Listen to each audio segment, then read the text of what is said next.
Moi aujourd'hui je vais vous parler d'une petite expérience de co-créativité.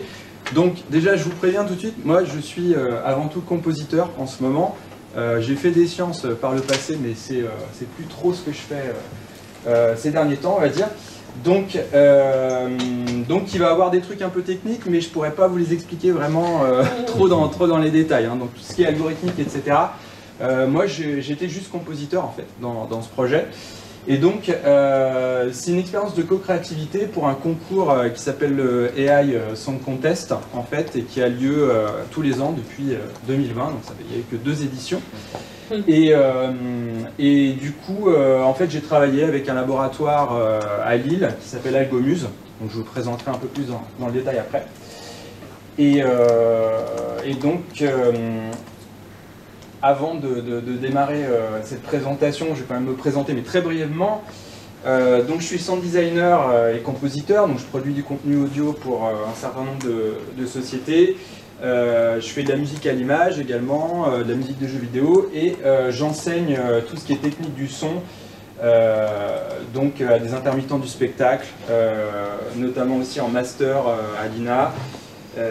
Voilà. Donc, pour ce qui est donc de l'AI Song Contest, donc comme je vous l'ai dit, c'est principalement une équipe de chercheurs. Donc il y avait besoin d'un compositeur. Moi en fait je connaissais pas ce concours, je suis tombé dessus complètement par hasard. J'avais une connaissance en commun sur LinkedIn et du coup en fait il avait posté un truc justement sur ce concours que j'ai découvert en fait à l'occasion. Et donc ce qui s'est passé, c'est que en fait, je me suis retrouvé sur le Slack du concours et je me suis dit, bah tiens, moi je veux faire de la composition, je suis pas là pour faire de la technique parce que bon, ça va me prendre beaucoup plus de temps si je fais tout seul. Donc du coup, j'ai cherché des gens et du coup, j'ai commencé à discuter avec cette équipe de chercheurs qui est donc Algomuse. Donc ils sont à Lille et ils travaillent principalement sur de la musicologie assistée par intelligence artificielle. Donc en gros, ils analysent des œuvres de Beethoven ou de Mozart, par exemple, avec des outils d'intelligence artificielle. Et donc le chercheur principal avec lequel j'ai travaillé, c'est Ken Deguernel, hein, qui a fait pas mal de publications. Notamment, il a fait sa thèse à l'IRCAM et là, il continue à bosser avec Algomuse maintenant. Et donc, c'est les algorithmes qu'il avait développés au cours de sa thèse hein, qu'on a utilisés. Alors, pour faire très rapidement sur les AI Song Contest, en gros, le but est assez simple. Vous devez faire une chanson ou une pièce instrumentale, en l'occurrence cette année c'était plutôt libre, de 4 minutes à composer donc avec l'intelligence artificielle. Vous pouvez utiliser n'importe quelle méthode que vous souhaitez, ça peut être des algorithmes anciens, ça peut être des trucs super récents, les derniers algos de machine learning, ce que vous voulez. C'est principalement un vote du jury, il y a également un petit peu une partie vote du public, on va dire, mais qui était un peu moins importante dans la note finale. Et donc en 2020, ils ont fourni un dataset puisqu'il y avait une sorte de dress code, en fait c'était l'Eurovision en gros, donc il fallait faire des chansons un peu dans l'esprit de l'Eurovision. Voilà, donc je n'y ai pas participé. Et donc en gros, là pour cette édition-là, en fait il y avait un dataset qui était fourni, donc un dataset de chansons de l'Eurovision répertorié depuis des années et des années. Et donc ils avaient la possibilité également d'utiliser d'autres datasets, mais il y avait déjà un dataset qu'ils pouvaient utiliser donc pour les algorithmes d'apprentissage. Et donc en 2021 c'était totalement libre, donc on faisait absolument ce qu'on voulait et donc c'est pour ça qu'on en a profité d'ailleurs, puisque nous en fait on a construit notre propre dataset. Donc l'édition 2020, il y avait 38 équipes, 19 pays, et donc le truc principal en gros c'était le focus sur la co-créativité. Et vous allez voir en fait, quand je vous expliquais la démarche, en fait la co-créativité elle intervient dès le début, dès la constitution du dataset. Et donc forcément, comme c'était libre, il y a eu beaucoup d'approches différentes. Donc voilà, on a terminé troisième du coup, et avec The Last Moment Before You Fly, et donc je vous le ferai écouter après. Je pense que c'est mieux de faire écouter avant ce qui a été fait, parce que ça permet mieux de resituer. Donc je vais vous mettre des exemples sonores. Donc ça c'est donc le gagnant de cette édition. Alors le truc c'est que... I wanna be untamed up there in the clouds, sending saints to those across the sky.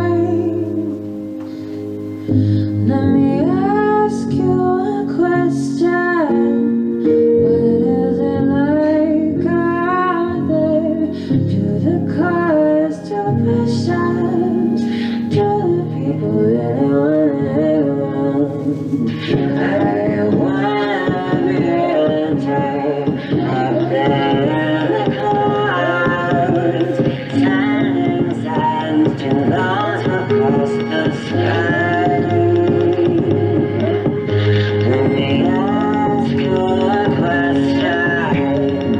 What is it like out there?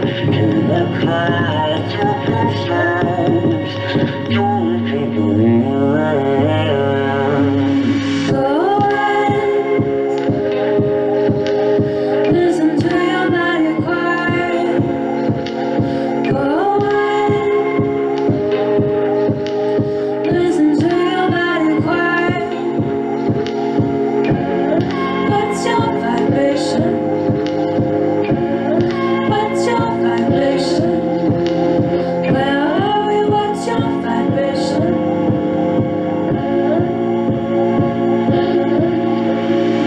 I wanna be untamed up there in the clouds.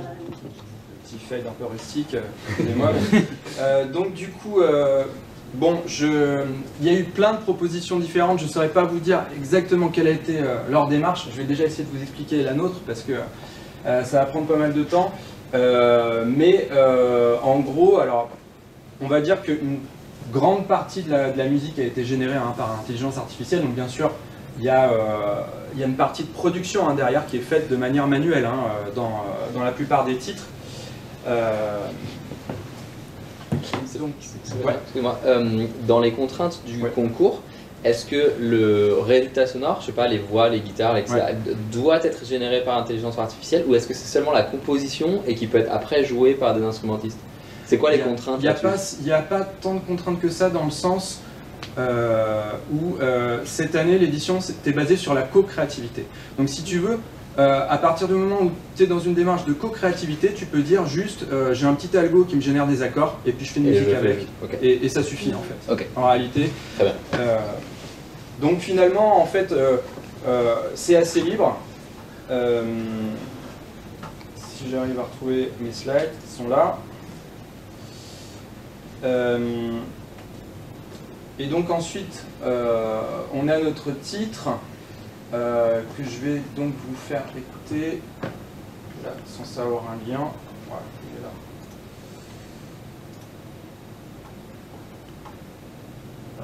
Voilà, petite pub. Pour Native Instruments, bien sûr. Hop.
Et donc, on passe au slide.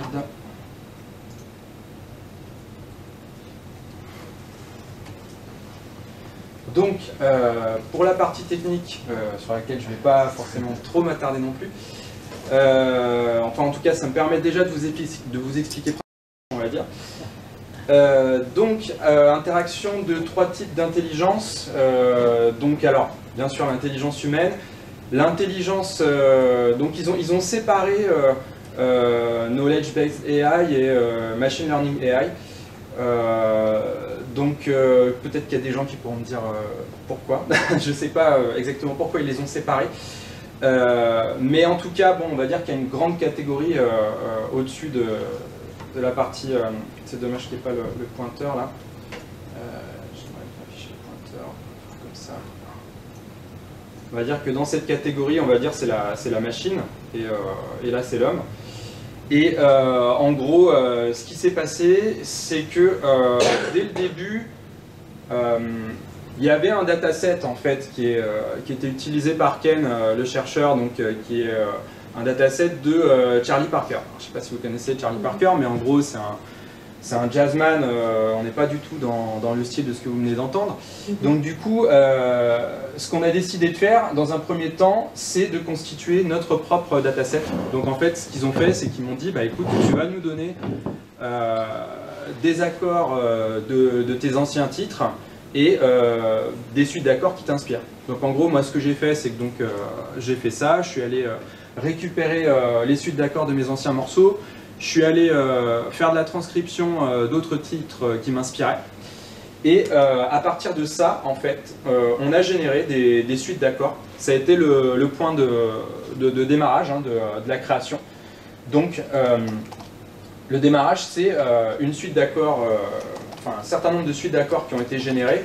Et ensuite, il y a une sélection hein, de ma part pour passer ensuite à l'étape mélodique. Donc, une fois qu'on avait cette suite d'accords, ce qu'on a fait, c'est que donc on a récupéré des mélodies de mes anciens morceaux, des mélodies d'autres compositeurs qui m'inspiraient, et on a mélangé tout ça via les algorithmes, et on en a sorti donc une mélodie principale, qui est la mélodie jouée par les violoncelles. Et d'ailleurs, j'ai aussi rajouté des petits ponts au niveau mélodique parce qu'on n'avait pas vraiment tout ce qu'on voulait. Et donc, une fois qu'on avait ces éléments accord-mélodie, en fait, on a commencé à parler de structure. Donc, tout ce que je vous ai dit jusqu'à présent, accord et mélodie, ça a été généré par l'oracle des facteurs, qui est donc un algorithme qui s'assimile, d'après ce que j'ai compris, à des chaînes de Markov à ordre variable. Donc, en gros, Voilà. Et je rentrerai pas trop dans les détails, comme je vous l'ai dit. Et donc, ensuite, pour la structure, c'était des algorithmes un peu plus simples, puisqu'on avait du Markov d'ordre 1 avec pas mal de contraintes derrière, parce qu'en gros, voilà ce qu'ils ont appelé knowledge sharing. En fait, en gros, ce qu'on a fait, c'est que moi, je leur ai donné un certain nombre de contraintes qu'ils ont ajoutées à leur chaîne de Markov.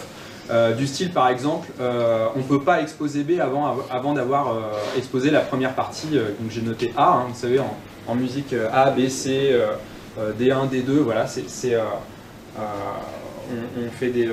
on met des lettres hein, sur les parties des morceaux. Et du coup, en gros, je leur ai donné comme ça un certain nombre de contraintes.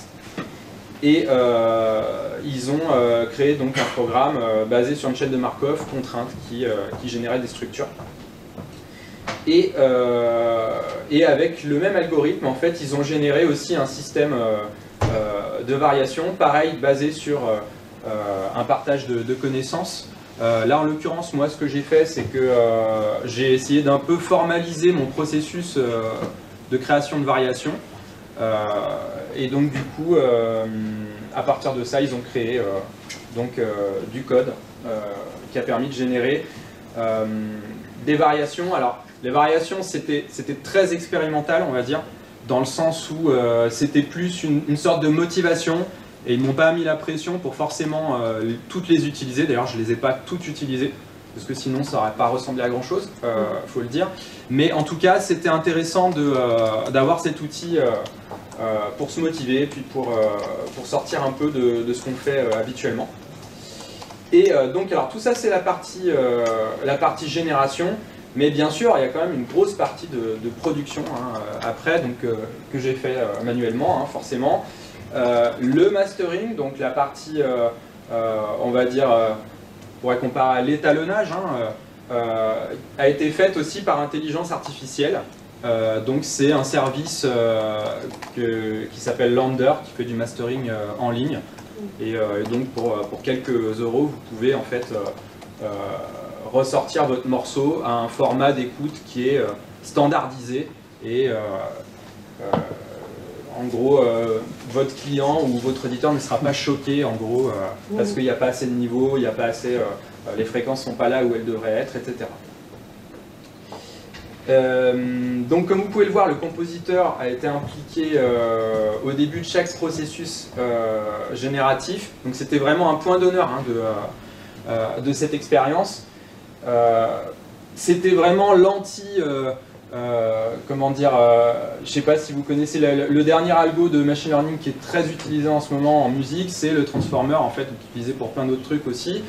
Et en gros, c'était vraiment pas du tout dans cette direction-là, c'est-à-dire que toutes les données étaient déjà très personnalisées à la base. On n'est pas sur un truc générique, genre je prends un dataset énorme et je ne sais pas ce que je vais récupérer. Et aussi, il y a l'humain qui est vraiment du début à la fin. C'était ça qui était, on va dire, notre point d'honneur principal.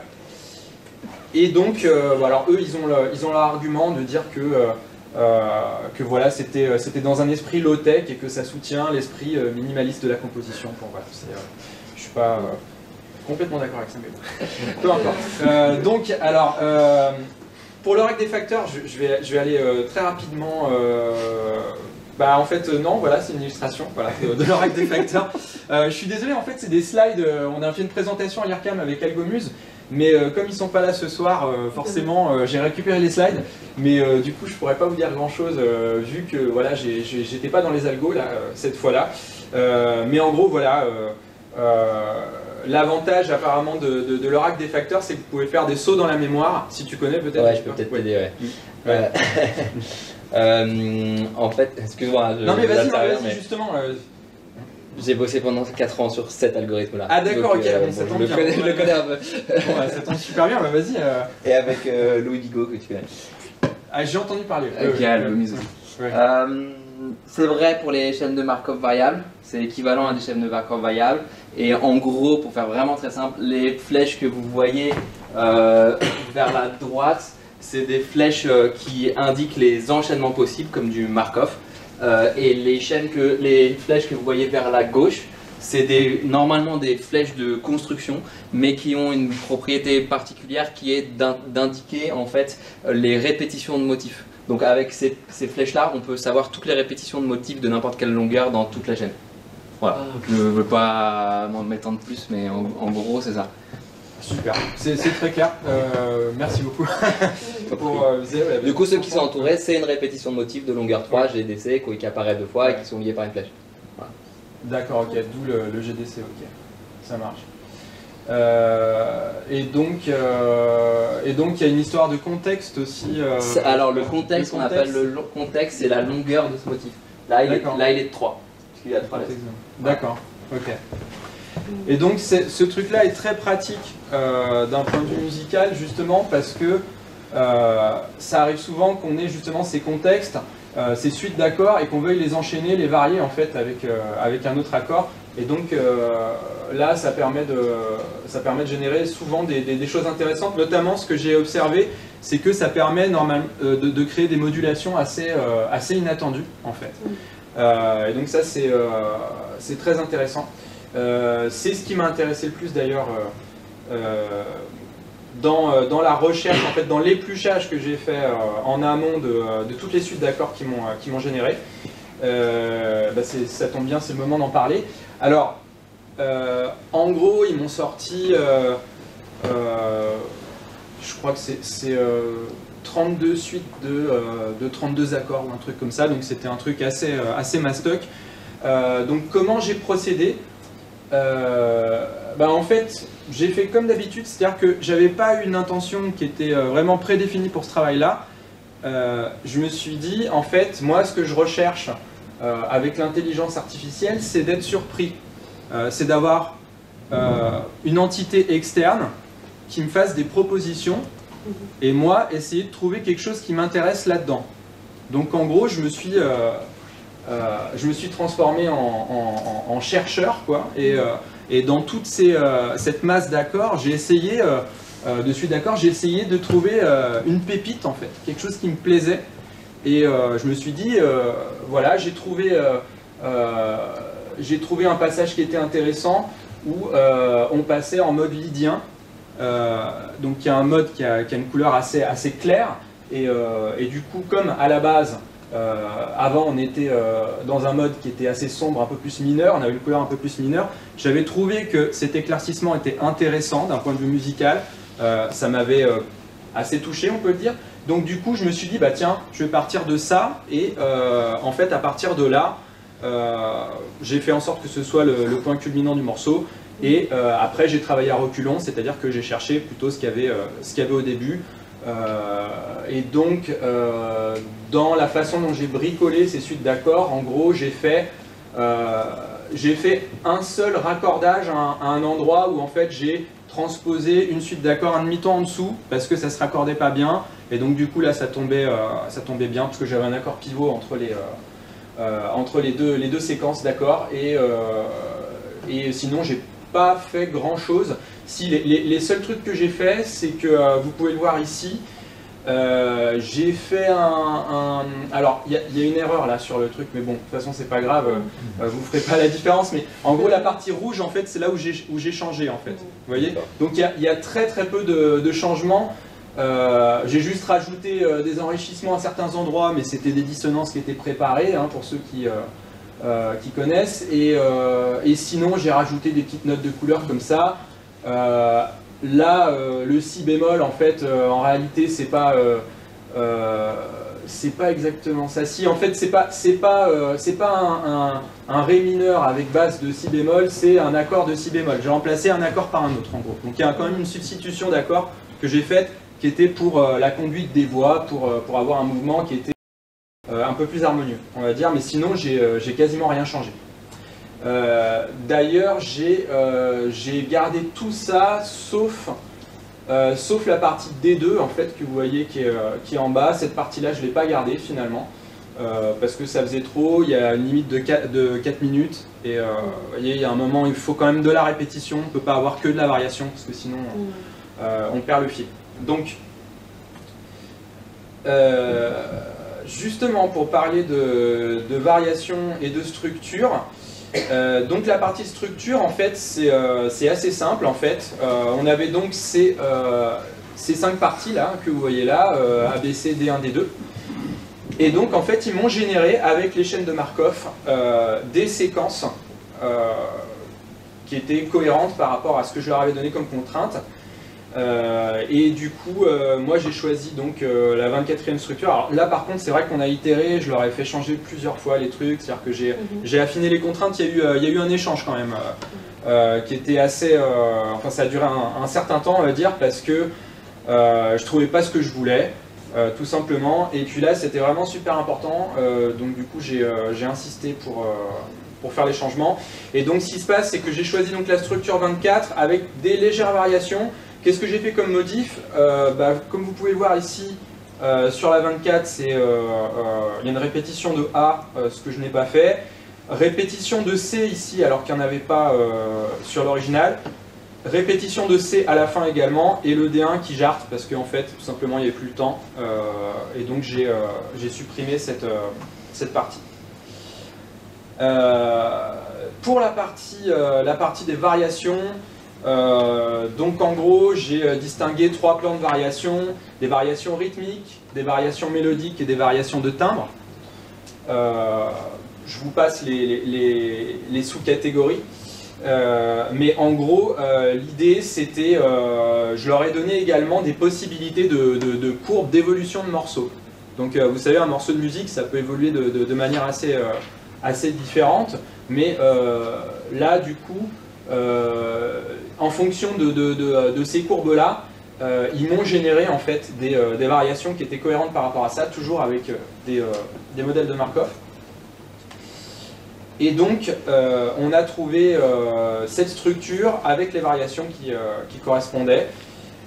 J'ai utilisé en gros à peu près la moitié de ce qui était proposé dans les variations. Donc pour vous donner un exemple, vous voyez quand vous voyez ici 16 pulse, en gros, ça veut dire que on passe à une pulsation rythmique un peu plus, on densifie au niveau rythmique, on passe à la double croche alors qu'avant c'était un peu plus tranquille.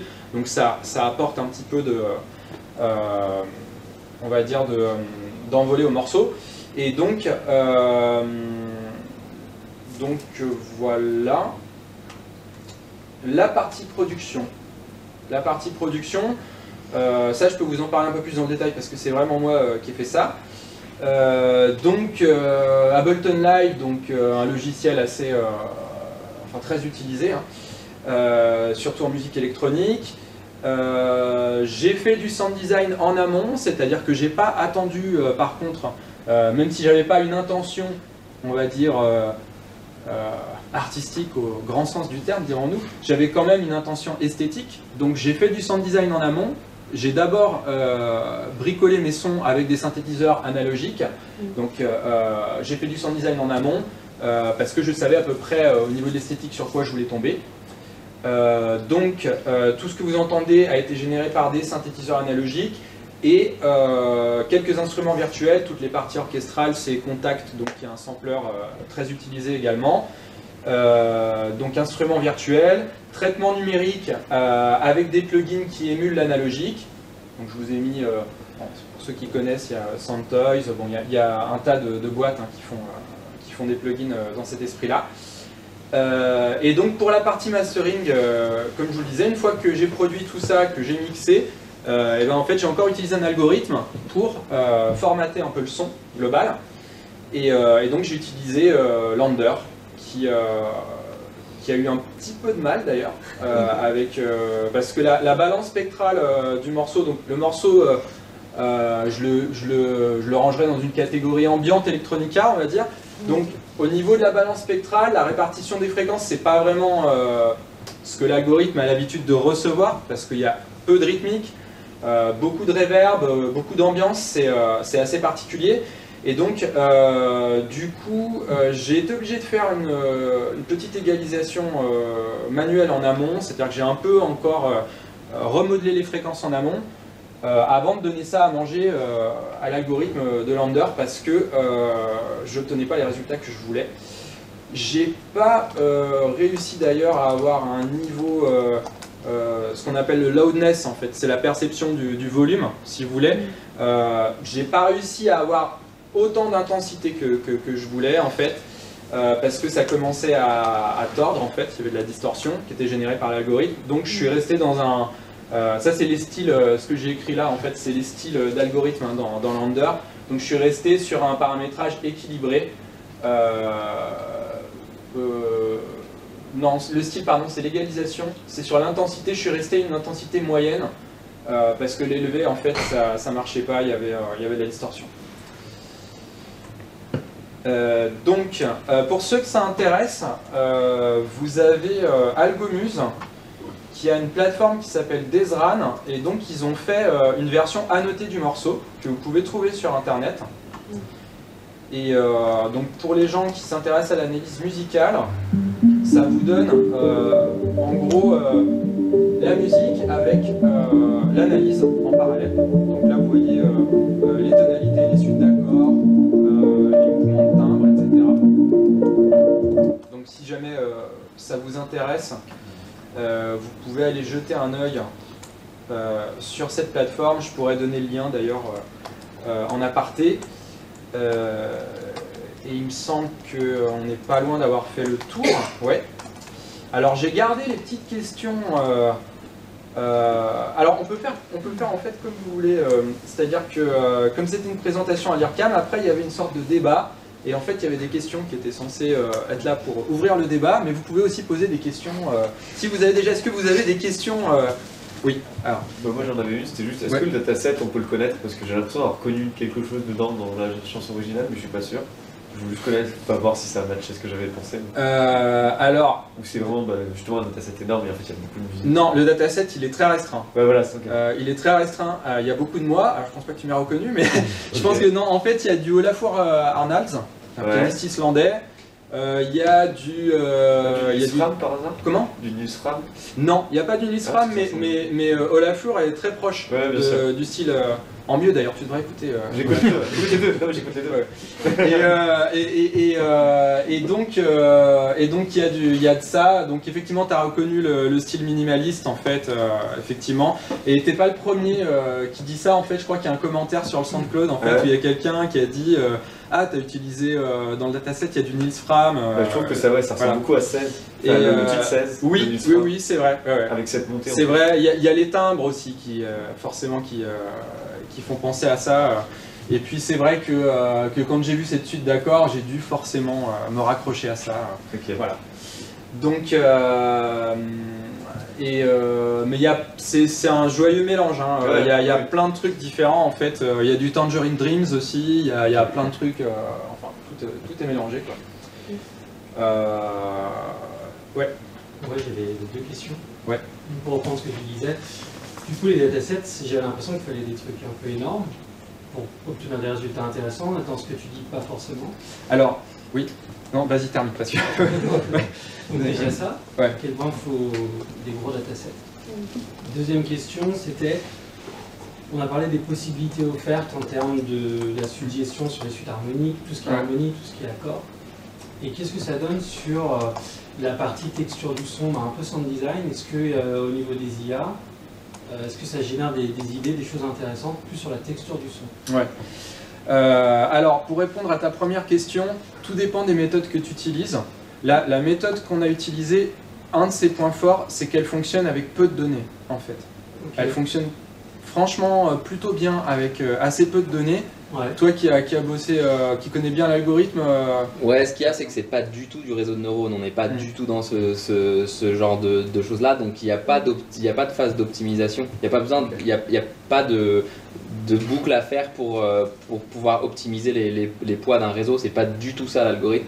L'algorithme, c'est un algorithme hyper constructif, hyper, je sais pas comment dire, straightforward, enfin vraiment tout droit. Et du coup, quand tu connais 5 grilles, tu connais 5 grilles et tu peux varier sur tes 5 grilles. Enfin, c'est pas un problème en fait. D'accord, ok. Donc du coup, là, en l'occurrence, je peux vous le dire, j'ai pas le papier, mais je pourrais retrouver ça à la limite, mais il y avait assez peu de données. Hein. Il y avait genre entre 20 et 30 suites d'accords. Je ne sais pas combien d'accords ça représente, il y en avait des un peu plus fournis que d'autres, mais ça représente vraiment très peu de données par rapport à des réseaux de neurones, c'est ridicule, quoi. C'est vraiment rien du tout. Donc tout dépend de la méthode que tu utilises, et puis pour répondre justement au côté texture, tu entends le côté texture dans le sens sound design, parce que tu sais, on parle aussi de texture orchestrale, toi c'est plus texture sound design. C'est vrai que je parlais plus, alors ouais, plutôt de l'aspect electronica. Oui. Par exemple sur... là on entendait une sorte d'arpège ou de... alors je sais plus. Et c'est comment tu fais par exemple des suggestions sur l'évolution du son en tant que tel, alors peut-être les réglages de synthé ou autre effet, mais plutôt dans cette... Oui. Alors ça c'est inclus dans les variations, parce que du coup moi un des grands principes que je ne suis pas le seul à utiliser, qu'une grande majorité des gens utilisent, c'est le jeu entre l'ombre et la lumière. Et donc du coup l'ombre et la lumière, ça peut s'apparenter effectivement en son à l'ouverture d'un filtre qui va laisser de plus en plus passer les hautes fréquences. C'est ce qui est utilisé dans ce morceau et dans de nombreux morceaux.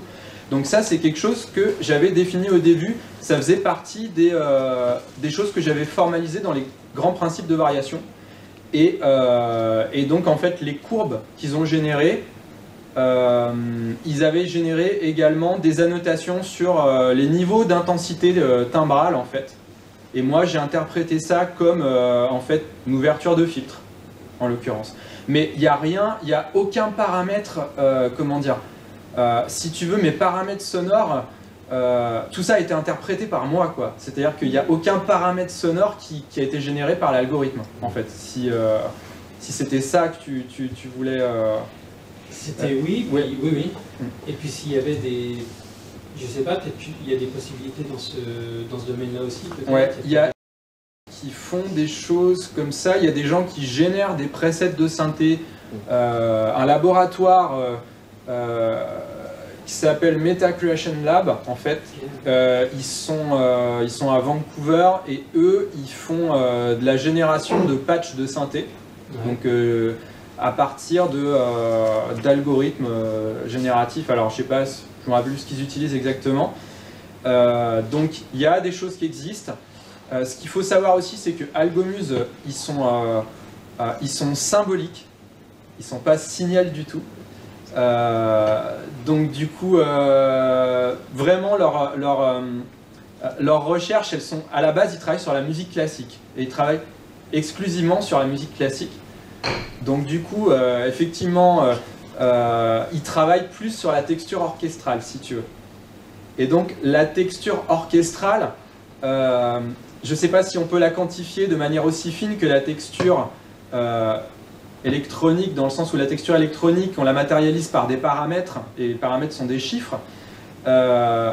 Tu vois, les nuances sur une partition, c'est peut-être un peu moins précis que des paramètres d'un synthétiseur, quoi, ou d'un outil de production.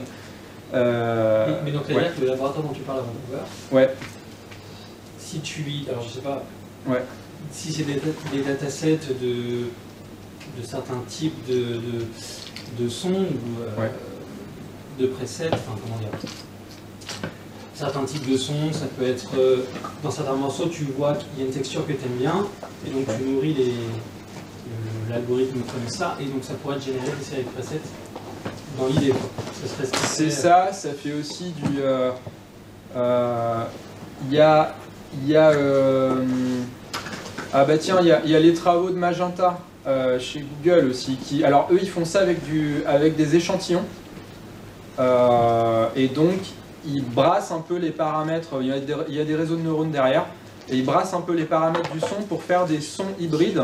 En fait, ils font du morphing, par exemple, un morphing entre... tu peux imaginer un morphing entre une clarinette et un violon, par exemple. Ils vont te reconstituer un son qui va être entre les deux, quoi, si tu veux, avec leur approche. Donc eux, c'est vraiment la grosse artillerie, par contre. Hein, on n'est pas du tout sur les mêmes algorithmes. On n'est pas low-tech du tout, là, pour le coup. Mais il y a plein de... Ouais, il y a des travaux qui existent. Tu peux regarder, tu peux regarder donc ce laboratoire à Vancouver, tu peux regarder aussi Magenta. Du laboratoire à Vancouver, j'ai c'est Meta Creation Lab. Okay. Meta Creation Lab. Et puis Magenta, Google, peut-être que tu connais déjà. Je crois que le projet s'appelle NSynth, je crois. D'accord. N-synth comme synthétiseur. Voilà. Bon. Je sais pas s'il y a d'autres questions. Ouais. Ah, il y a des questions encore. J'aime bien, c'est Ouais. pas forcément par rapport à comment dire, la musique, Ouais. plus par rapport à la vidéo. Est-ce qu'il y a elle a l'air d'être procédurale. Est-ce qu'il y a un lien avec la musique ou Oui. juste la déco? Alors, en fait, c'est parti. Comment dire elle a un lien esthétique. Elle a pas été générée. Alors, en fait, la façon dont elle a été générée. Alors, moi, bon, ce truc-là, c'est une histoire. En fait, en gros, j'ai récupéré du code sur Processing que j'ai trafiqué.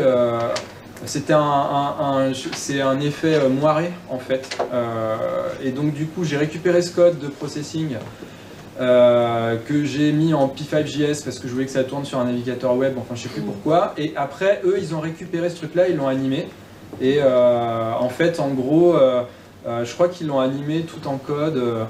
En gros, ils ont dissocié les différentes parties du morceau et à partir de là, ils ont fait l'animation dans le code directement. Mais le lien, il est uniquement, on va dire, esthétique, quoi, illustratif. Voilà. Il y avait une autre question? Je ne sais pas si on a fait un... Toute dernière alors. Voilà, parce ok. que- Bah, du coup, non, je voulais juste, j'ai pas l'impression d'avoir, de l'avoir vu dans l'ensemble de ma question. Je voulais savoir quel est le taux entre guillemets de déchets, c'est-à-dire sur tout ce que tu as reçu de l'algo, Ouais. comment toi tu as fait, ça je garde, ça je jette. Et du coup, est-ce que ça a été presque même intrusif dans le sens où tu avais peut-être tellement de résultats que tu as dû te dire non, c'est un peu compliqué à devoir gérer tout ça, tu passes plus ton temps à gérer le déchet entre guillemets que la pépite, comme tu disais. Ça a été chiant, très honnêtement, dans le sens où il a fallu que je déchiffre une tonne de trucs. Pour être très honnête, j'ai pas tout déchiffré. Ok. Quand j'ai trouvé vraiment le truc qui me plaisait, je me suis arrêté. Ok. Mais j'ai beaucoup plus cherché que si je l'avais fait Ouais. par moi-même, parce que voilà, c'est ce que je disais l'autre jour à l'IRCAM. En fait, du coup, c'est un outil d'exploration en fait pour moi. C'est avant tout un outil d'exploration qui est fabuleux parce que ça met tout à plat des choses que j'ai pas le temps en fait Ouais. d'explorer. Et il y a toujours cette frustration, tu sais, de quand tu fais de la création. À un moment, tu te dis bon, j'ai trouvé un truc, c'est pas mal. Qu'est-ce que je fais? Je continue, je cherche encore ou je démarre. Ouais, Et donc du coup, là l'avantage c'est que tu peux très rapidement, tu vois, déchiffrer les trucs. À la limite, il aurait pu me fournir une suite, enfin il aurait pu me le faire sous forme de fichier MIDI et j'aurais pu le faire jouer par un ordinateur et l'écouter et dire stop, là c'est bon, je prends quoi, tu vois. Ouais. Donc oui, il y a eu beaucoup de déchets, mais je le qualifierais pas de déchets dans le sens où ça marche. Ouais. Ça marche du fait que les datas sont cohérentes. Ouais. Donc si tu veux, il n'y avait pas de, il y avait Ça pas de sortait pas truc du noise, complètement. quoi. Voilà, il y avait pas d'enchaînement qui était, voilà, qui était bizarre. Ça marchait. Après, c'était plutôt voilà. L'avantage, c'est que vraiment, je me suis focus là du coup sur qu'est-ce qui me plaît, quoi. C'est comme si, tu vois, il y avait un musicien qui était venu et qui avait joué un truc et que je lui dis, bah attends, vas-y, joue et puis je vais te dire quand ça me plaît, quoi, tu vois. En Ok. fait, en gros, c'était ça Ok. que je cherchais avec ce D'accord. truc-là. Et donc oui, beaucoup de déchets, mais ça va, on s'en accommode assez bien, quoi, on va dire. Voilà. Merci beaucoup.